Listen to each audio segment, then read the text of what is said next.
என்னை பொறுத்தளவில் என் சமூகத்திற்கு ஒரு பயன் கிடைப்பதாக இருந்தால் என் தலைகுனிவை நான் வரவேற்பேன். என் சமூகத்திற்கு ஒரு பெரிய நன்மை கிடைப்பதாக இருந்தால் என் மானத்தை பற்றி பொருட்படுத்த மாட்டேன். நான் அவமானத்தை சந்திக்க தயாராக இருப்பேன். ஏனென்றால் என் அவமானத்தால் என் சமூகம் மிகப்பெரிய நன்மை அடையும் என்று சொன்னால் அதுதான் எனக்கு கிடைத்த பெரும்பேறு. ஏனென்றால் என் தலைமுறை அதில் தலைமுறை என் தலைமுறை நான் சொல்வான். அதாவது நாம் ஒரு வேளாண்மை சமுதாயம். எப்பொழுது நெல்மணிகள் எல்லாம் தலை கவிழ்கிறதோ அப்பொழுது அத்தனை விவசாயம் தலை நிமிர்வான். நெல்மணிகள் நிமிர்ந்து நிற்கின்ற பொழுது எந்த விவசாயம் பலன் பெற முடியாது. ஏனென்றால் அது தோடையாக இருக்கும். ஆனால் அதே நெல்மணிகள் தலை தாழ்த்துகின்ற பொழுது அந்த வேளாண்மை செய்தவனுக்கு எப்படிப்பட்ட மகிழ்ச்சி வரும். காரணம் அந்த நெல்லினுடைய தலை குனிவுதான் ஒரு வேளாண்மை செய்தவனுடைய தலை நிமிர்வு. அதுபோலத்தான் நாம் நம்முடைய தனிப்பட்ட ஈகோவை சுமந்து கொண்டு தனிப்பட்ட தன்முனைப்பை பெரிதாக நினைத்துக் கொண்டு இந்த சமூகத்தை தாழ விட்டு விட்டோம். அதுதான் மிகப்பெரிய இங்கே தேவ திட்டத்தை பற்றி சொல்லணும். நான் சென்னையில் அவரை சந்திக்கின்ற பொழுது ஒரு மிகப்பெரிய அரங்கம், அங்கே திருமாவளவனுடைய அணி திரண்டு இருக்கிறார்கள். பெரிய அளவுல விருது கொடுக்கிறார்கள் தேவ திட்டத்துக்கும். அப்ப அங்க எதற்காக சொல்லிக் கொடுக்கிறார்கள் என்றால் அவருடைய திறமையை மதித்து கொடுக்கிறார்கள் இருக்கட்டும். ஆனால் அதற்கு முன்னால் திறமைக்கு முன்னால் அவர்கள் உச்சரிக்கின்ற வார்த்தை தலித் என்கின்ற வார்த்தையை பயன்படுத்தி அந்த விருதை கொடுத்த பொழுது மேடையிலே நிராகரித்த அந்த வீரக்காட்சி அதுதான் தன்மான உணர்வு. அந்த தன்மான உணர்வு அத்தனை கூட்டத்துக்கு மத்தியிலே அந்த மேடையிலேயே அந்த அந்த ஒலிவாங்கிக்கு முன்னால் நிராகரித்து வருகின்ற பொழுது அத்தனை பேருடைய கவனமும் அங்கே குவிந்தது. என்ன நடக்கிறது? தலித் என்பதை நான் நிராகரிக்கிறேன். எனக்கு இந்த விருது பெரிதல்ல. தலித் என்பதை நான் நிராகரித்து விட்டு நான் ஒரு வேளாண்மை சமுதாயம் என்பதை அடையாளப்படுத்த விரும்புகிறேன் என்று அந்த சொன்ன சொல் அதுதான் ஒரு முன்னுதாரணமான ஒரு எடுத்துக்காட்டு. எனவே இப்படித்தான் இளைஞருடைய மனம் உருவாக வேண்டும். அதுதான் முக்கியம். ஏனென்றால் விருது பெரிதாக நினைக்கவில்லை.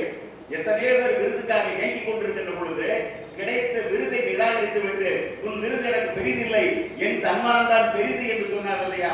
அந்த உணர்வும் அந்த மனநிலை தான் நம் தலைமுறைக்கு வளர்த்தெடுக்கப்பட வேண்டிய ஒன்று. அதை பார்த்தோம். இன்னைக்கு நீங்க எளிதாக சொல்லிவிட்டீர்கள். அடித்தளமாக என்ன இருக்குது தெரியுமா? அத்தனை அரசியல் தலைவருடைய வெற்றிக்கு பின்னால் நீங்க நல்ல ஒரு திரைப்படம் எடுத்தாங்க, கல்வியா செல்வமா வீரமா. இந்த மூன்றை யோசித்து பாருங்க. கல்வி அவசியமானது, ஆனால் தலைமையிடத்தை பெற முடியுமா? யோசிச்சு பாருங்க. வீரம் முதன்மையானது, ஆனால் அதிகாரத்தை போய் நோக்கி நகர முடியுமா?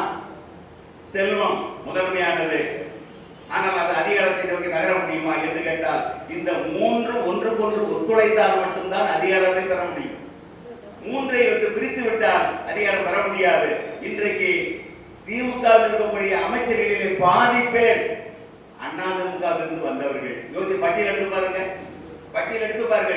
செந்தில் பாலாஜியாக இருந்தாலும் சரி, செகத்ரசேனா இருந்தாலும் சரி, அவருடைய சேகர் பாபா இருந்தாலும் சரி, அல்லது ஏவா வேலுவாக இருந்தாலும் சரி, அல்லது சாத்தூர் அமைச்சர், இப்படி பட்டியலை போடுங்க.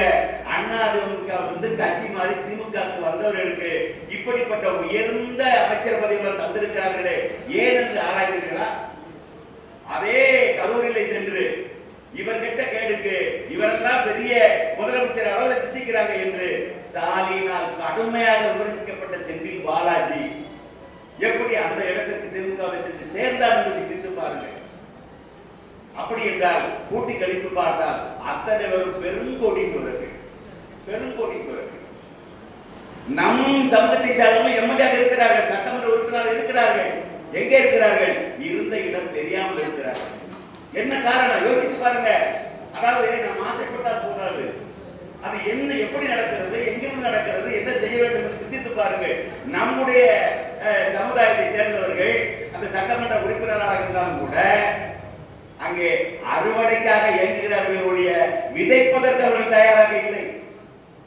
முக்கியமானது, நீங்கள் விதைத்தால் தான் அறுவடை செய்ய முடியும். நம் சமூகத்தை சேர்ந்த பலர் விதைப்பதை குறைத்துவிட்டு அறுவடைக்கு ஆசைப்பட்டதால் ரெண்டுமே நடைபெறவில்லை. ஆனால் அவர்கள் அப்படி அல்ல. இருப்பதை விதைக்கிறார்கள், அறுவடை அதிகமாக செய்கிறார்கள். அவர்கள் அந்த அதிகார மையத்தினுடைய 2வது இடத்துக்கு சென்று நம்முடைய இப்ப பாரதிய ஜனதா கட்சியிலும் சரி, அல்லது நம்முடைய அண்ணன் சீமான் ஆந்தோட கட்சியிலும் சரி, அல்லது அண்ணாமலை எந்த கட்சி எடுத்துட்டாலும் சரி, 2ஆம் இடத்துக்கு செல்லக்கூடிய தகுதி ஒருவருக்கும் இல்லாமல் போயிருக்கிறது. என்ன காரணம்? ஒரு காரணம் செல்வத்தை பயன்படுத்தாதது, இன்னொரு காரணம், முக்கியமான காரணம் பட்டியல். இந்த பட்டியல் என்பது சாதாரணமானதல்ல. எவ்வளவு பெரிய ஆளையும் வீழ்த்திவிடும். யானையினுடைய காதிலே எறும்பு புகுந்ததை போல யானை பலம் பெற்றவர்களாக இருந்தாலும் கூட இந்த பட்டியல் என்பது அவனை வீழ்த்தி விடுகிறது. அதை மறந்துவிடக் கூடாது.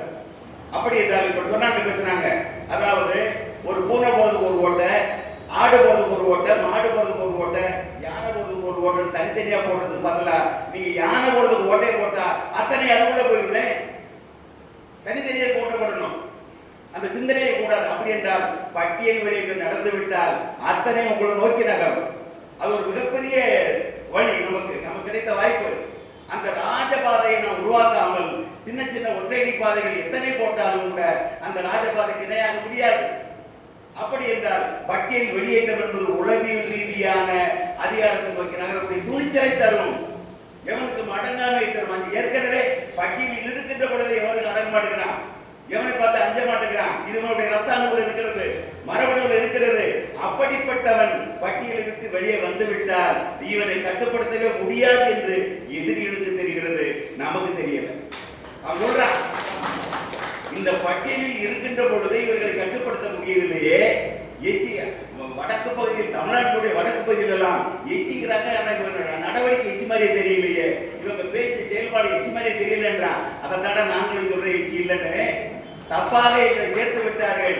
எங்களை பார்த்தாலே, நாங்கள் பேச்சை கேட்டாலே, எங்களுடைய பண்புகளை அறிந்தாலே, கோயில் மரியாதையை தெரிந்தாலே அத்தனையும் நீங்கள் கேட்கப்பட்டால் இவர்கள் பட்டியலில் கொஞ்சம் கூட பொருத்தப்பட்டவர்கள் என்று உலகமே தெரிந்து கொள்ளும். ஆனாலும் கூட கள்ளமௌனம் சாதிக்கிறார்கள். இவர்கள் இங்கிருக்கின்ற பொழுது அங்கே அவ்வளவு வீராப்பா இருக்கிறார்கள். வெளியே வந்து விட்டால் இவர்களை எவரும் கட்டுப்படுத்த முடியாது என்ற தெரியும். அரசு ரீதியானவர்களுக்கு நம்மை நோக்கி நகர்ந்து வரும். நாம் போக வேண்டியதில்லை. ஏனென்றால் இங்கே இருக்கக்கூடிய சகல சாதிகளை விட எல்லா வகையிலும் மேம்பட்ட பண்புகளை கொண்ட சமுதாயம். அதனால நீங்க பட்டியலிருந்து வெளியேறி பொது சமூகத்தில் கலந்து விட்டால் உங்களுக்கான இடம் முதலிடமாக உறுதி செய்யப்படும். அத்தனை சமூகங்களும் ஏற்பதற்கு தயாராகிவிடும். இதுதான் யதார்த்தம். அதே போல திருமாவளவன் போன்றவர்கள், பொது உடைமை கட்சியை சேர்ந்தவர்கள், திராவிட கழகத்தை சேர்ந்தவர்கள், இவர்கள் எல்லாம் நாம இந்த நிலையில வைத்து மாற்றக்கூடாது என்கிற கங்கணம் கட்டி கொண்டிருக்கிறார்கள். காரணம் என்ன? இவருடைய பலம் தெரியும். இந்த பகவானை சர்வ சாதாரணமாக அடைக்காடுவதற்கு இந்த பட்டியல் என்கிற அங்குசம் தான் பயன்படுகிறது. இதை எடுத்துவிட்டால் இது திமிரிவிடும் என்கிற நிலைப்பாட்டிலே அவர்கள் இருக்கிறார்கள். எனவே எப்படி பார்த்தாலும் இன்றைக்கு இருக்கக்கூடிய அரசியல்ல முதல்ல சூழ்ச்சி வேண்டும். காசு கொடுத்தா, யார் காசு கொடுத்தாலும் வாங்குங்க, எத்தனை சக்தி வேணும்னு பண்ணுங்க, தப்பில்லை. உன் மனசால நினைச்சுக்கோ, என்னுடைய மனச்சாட்சிப்படி சமூகத்திற்காக அங்கீகாரம் வேண்டும். அதற்காக நான் எத்தனை சக்தி நான் பண்ணுவேன், பண்ணுங்க. அப்படி பண்ணி பணத்தை பணம் வாங்குங்க. நீங்க போட்ட வரி பணம், நீங்க கொடுத்த பணம், அதான் வச்சு கொடுக்கிறான். எது கொடுக்கிறான்? லட்சக்கணக்கில் கொடுத்த, கோடிக்கணக்கில் சம்பாதிக்க கொடுக்கிறான். அப்ப நீங்க வாங்கிக்கிட்டு நீங்க யாரை தேர்ந்தெடுக்கணும்னு நினைக்கிறீங்களோ சமூகமாக சிந்தித்து அவர்களை தேர்ந்தெடுக்க ஆரம்பித்து விட்டால் அதுதான் மிகப்பெரிய வெற்றி. நம்ம சொல்லியிருக்கிறோம், சொல்றோம், அருமையான முன்னெடுப்பு செய்திருக்கிறார்கள் நம்முடைய தம்பிகள் எல்லாம். ஏறத்தாழ எனக்கு நினைவு இருக்கிறது, 25 ஆண்டுகளுக்கு முன்னால் இதே தமிழ்மாறன் நான் மதுரையில் இருக்கின்ற பொழுது நெல்லைக்கு அழைத்து அங்கே ஒரு கூட்டம், ஒரு 25-30 பேர் கூட இருக்காரு, ஒரு அரை சின்ன அரங்க கூட்டம். அப்பவே நினைச்சேன், இந்த சின்ன வயதிலே இப்படி நேரம் கூட்டி வச்சு ஒரு சமூக முன்னெடுப்பு, ஒரு சிந்தனையை தூண்டுகின்ற வகையிலே செயல்படுகிறாரே என்று நான் வியப்படைந்தது உண்டு. ஆனால் இன்றைக்கு அதனுடைய வளர்ச்சி தமிழ்மாறன் எந்த அளவுக்கு வந்திருக்கிறார் நாம் மகிழ்ச்சி அடையக்கூடிய. அதனால சொல்றேன், சூழ்ச்சிகளை கற்றுக்கொள்ள வேண்டும், முக்கியமானது. நான் வரப்போது கூட சொன்னேன், நம்முடைய விநாயகர் சொன்ன தம்பி எது செய்தாலும் வெளிப்படுத்தி விட்டால் எதிரிகள் சுதாரிப்பாயிருவார்கள். ஆகா, இவர்கள் இப்படி பலப்பட போகிறார்களா, அப்ப இந்த இதை பலவீனப்படுத்த என்ன செய்ய வேண்டும் என்று திட்டமிட்டு விடுவார்கள். எனவே வள்ளுவன் சொல்லியிருக்கிறான், என்ன சொல்லியிருக்கிறான்? கடை கொக்கை செய்தது ஆண்மை, இடை கொக்கின் எல்லா விழுமும் தருகிறான். ஒரு செயலை எடுத்துக்கொண்டு நீ புறப்பட்டு என்றால் அதை இலக்கை அடைகின்றவரை, அந்த வெற்றியை எட்டுகின்றவரை தயவு செய்து வெளியே சொல்லாதே. அப்படி வெளியே சொல்லிவிட்டால் எப்படியாவது எதிரிகள் இடையூறு செய்து விடுவார்கள். இது வள்ளுவன் சொல்றது 2000 ஆண்டுகளுக்கு முன்னால. எதற்கு சொல்றேன்? நீ ஒரு வியூகத்தை வகுத்து ஒரு யுத்த காலத்துக்கு நீ போய்கிட்டு இருக்கிற, அல்லது ஒரு திட்டத்தை நோக்கி போய்கிட்டு இருக்கீங்கன்னா, அந்த இலக்கை எட்டுகின்ற வரை, அதை தொட்டு நாம் வெற்றியை பெறுகின்ற வரை வெளிப்படுத்தாதே என்கிறான். வெளிப்படுத்தாமல் இருந்தால் தான் எதிரிகள் அதிர்ந்து நாம் முன்னேறி போக முடியும். இல்லை என்றால் வெளிப்பட்டு விட்டால் என்ன ஆகி விடுகிறது? எப்படியாவது இடையூறு வந்து விடுகிறது. அதனால் தான் சொல்கிறான், இப்பொழுது அப்படித்தான் நடக்கிறது. நாம் எதிரிகளிடத்தில் நம்முடைய பலத்தை காட்டுகிறோம் என்கிறது, அது பலவீனமாக மாறிவிடுகிறது. நான் என்ன ஆயுதம் வைத்திருக்கிறேன் என்று எதிரிகளுக்கு தெரிந்து விட்டால் அதை விட பெரிய ஆயுதத்தை அவர் எடுத்துக்கொண்டு வர மாட்டானா? அப்ப நம்ம ஆயுதம் என்ன என்பது அவருக்கு தெரியக்கூடாது.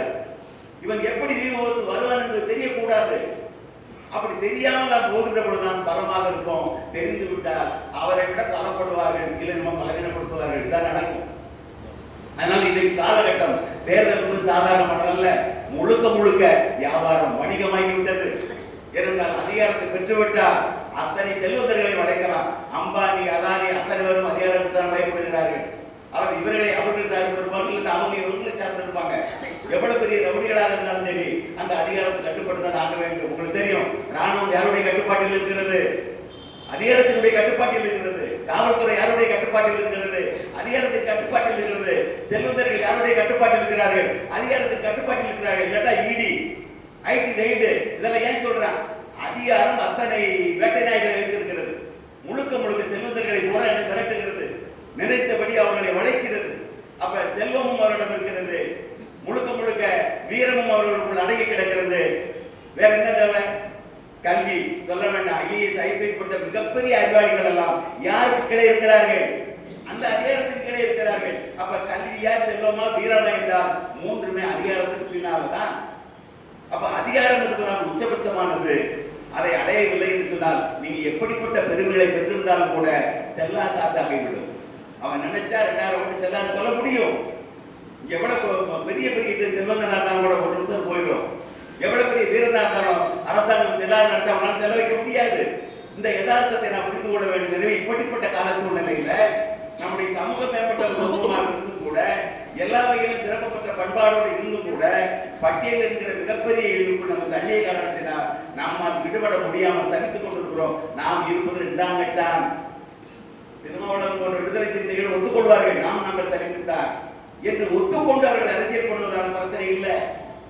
ஆனால் மற்ற சமூகங்கள் என்ன செய்யறாங்க? அதை பிற்படுத்தவராக இருந்து நம்முடைய ராமதாஸ் அவர்களை போல இன்றைக்கு அவர்கள் இருக்கிற பிரச்சனை என்ன? முழுக்க முழுக்க அதிகார சண்டை இல்லை, கட்சிகளை வாங்கக்கூடிய படத்தை பங்கிடுவதற்கு பிரச்சனை. அப்பாவை சார்ந்த சிலர் காத்திருக்கிறார்கள் அந்த படத்திற்காக, பிள்ளையை சார்ந்து சிலர் காத்திருக்கிறார்கள். இந்த பணம் யாரிடம் வர வேண்டும், யாருக்கு செல்ல வேண்டும் என்கிற அந்த பிரச்சனைகளை தான் இந்த அரசியல் ஓடிக்கிட்டு இருக்கு. நல்லா யோசிச்சு பாருங்க. அப்ப அதிகாரம் அவர்களுக்கு வராமல் கைவிடமான போனது அவர்களோட ஒட்டுமானம் நினைச்சு பாருங்க. வண்டியர்கள் ஒற்றை தலைவர்களா இருந்தாங்க, மிகப்பெரிய அளவில் சக்தியாக திறக்கின்றார்கள். இன்றைக்கு சுகுரரா கிடக்கிறாங்களே, எப்படி போச்சு? அப்ப அந்த எல்லாம் தாண்டி நாம் முன்னால போகணும்னா சில சூழ்ச்சிகளாக சில வேலைகள் செய்ய வேண்டும். அதற்கு அந்த ஒருங்கிணைப்புல நம்ம சொன்னதை போல, சொன்னதை போல நல்ல அதிகமான பெரும்பான்மை உள்ள தொகுதிகளை கண்டுபிடிச்சு நம்ம தகுதியான ஆட்களை நிறுத்தி அவர்கள் பொருளாதாரத்தில் தன்னிறை பெற்றிருக்க வேண்டும், சமூக உணர்வு இருக்க வேண்டும், களப்பணி செய்த அனுபவம் இருக்க வேண்டும், மக்களிடத்திலே அறிமுகமும் இருக்க வேண்டும். இப்படிப்பட்ட தகுதி சார்ந்த நபர்களை எல்லாம் அடையாளப்படுத்தி அவர்களை நாமெல்லாம் சேர்ந்து செய்யலாம், தூக்கி விடலாம், ஜெயிக்க வைக்கலாம். நம்முடைய ஒரு அரசியல் சக்தியாக மற்றவர்கள் காட்டி அவர்களை அச்சுறுத்தலாம். அதுதான் இன்றைக்கு தேவைப்படுகிறது. எனவே இன்றைக்கு அரசியல் கட்சிகள் பல்வேறு வகையான வகைகளில் நம்மளை பிரித்தாள பார்ப்பார்கள். அதுதான் முக்கியமான ஆசை காட்டுவார்கள். இதையெல்லாம் வெற்றி பெற வேண்டும் என்று சொன்னால் தொடர்ந்து சிந்திக்க வேண்டும், தொடர்ந்து உரையாட வேண்டும், கலந்துரையாடி ஒரு முடிவுக்கு வந்து நாம் முன்னேறப்பட வேண்டும். ஏனென்றால் சொன்னதை போல டாக்டர் கிருஷ்ணன் அவர்கள்